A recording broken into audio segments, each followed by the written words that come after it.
My name's Kelly Hayward, I'm 25. In my free time, I like to play netball, go to the gym a lot, and I do a lot of swimming as well. I personally think I have secondary lymphedema as a result of several operations to fix ischemic bowel. My lymphedema developed about 6 months after those big surgeries, so I think for me that's kind of the key piece.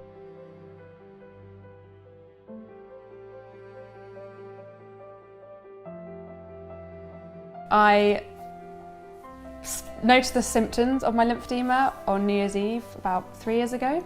I had swelling in my leg, I had no idea what it was. I rang NHS 111. I literally spent the countdown to New Year's Eve on the phone. She also had no idea what it might be and suggested I go to the minor injuries clinic the next day. So on New Year's Day I went there and had lots of testing, and it was about 6-7 months later that I actually found out I had lymphedema, so it was a long time. So I have this story of when I was shopping with my mum and I went to buy some jeans. I took them home to try them on and I realised that one leg was way tighter than the other leg, and I thought, these jeans must be faulty. So I took them back. I actually had a friend who worked at the shop and I was like, can't believe this has happened. Like, have this ever happened before? She was like, no, that's really strange. And the lady who I returned to at the till was like, this is really strange. This has never happened before. So got my money back and went off and didn't think anything of it. And now I look back and think, oh my gosh, that was definitely my lymphedema kind of 6 months before I actually knew I had it. So yeah, the little signs were there all the time. At the time when I was diagnosed, there wasn't a lot of information on the internet. A lot of the information that was there I would think was quite out of date and pretty terrifying as well. It gave me the impression that my lymphedema was going to get severely worse very quickly, and there wasn't really much I could do about it. So that was pretty terrifying because I just thought, that's it now. I wanted to have my leg amputated. I just couldn't accept that that was the card I'd been dealt.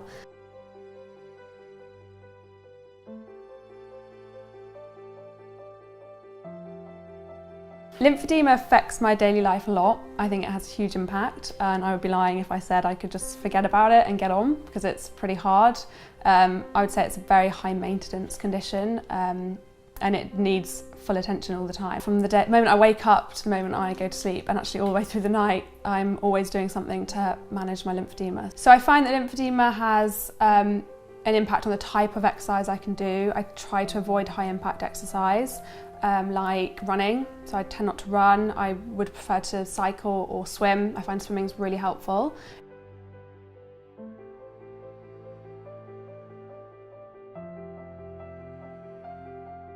I find that lymphedema has impacted my work because I work from home every day now. That's a really massive part of how I manage my lymphedema on a day-to-day basis. I can rest and elevate all day pretty much, and then it gives me time to see friends in the evening, socialise and be a bit more flexible with my time outside of work. I've personally found that I have so much support as a result of talking really openly with my employer and my colleagues. They're always there to help, to check in on me. So I would definitely encourage everyone to speak openly, have a really open dialogue about your lymphedema with your employer, because I think there's probably something that they can do to help you make your work more comfortable.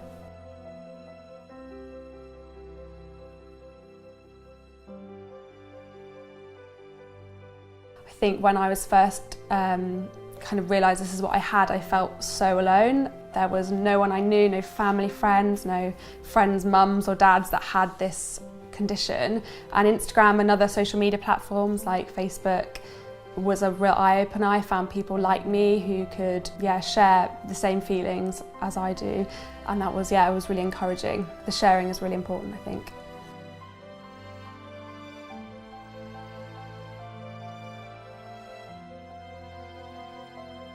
I've never found a time where I haven't worn my compression yet. I went to a wedding in the summer, was wearing kind of midi-length dress, and it blew open in the wind for everyone to see.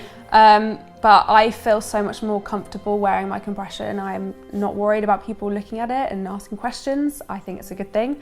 I want to educate them. I want to tell them about what's going on with me and why I have to wear this. It's probably a key thing in managing lymphedema. So yeah, I would recommend that everyone compresses their leg as much as they can, basically.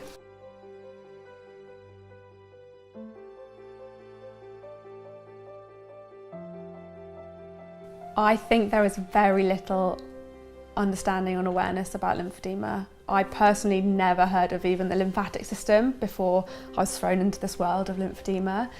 When I explain it to people, it takes them a long time to kind of get to grips with it, understand what it is and what it means for me on a daily basis.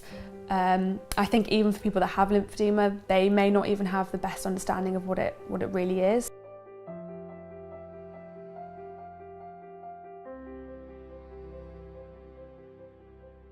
There are lots of things I would tell people that have lymphedema if they're just getting it.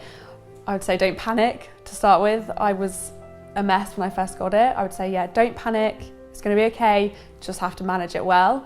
So I think if I could kind of do it again and go back to the time when I first realised I had it, I would be in compression straight away, I would be using nighttime compression straight away, and I'd be making sure that I had some kind of physician or a lymphedema therapist that was looking after my care from that very moment that I realised I had the diagnosis.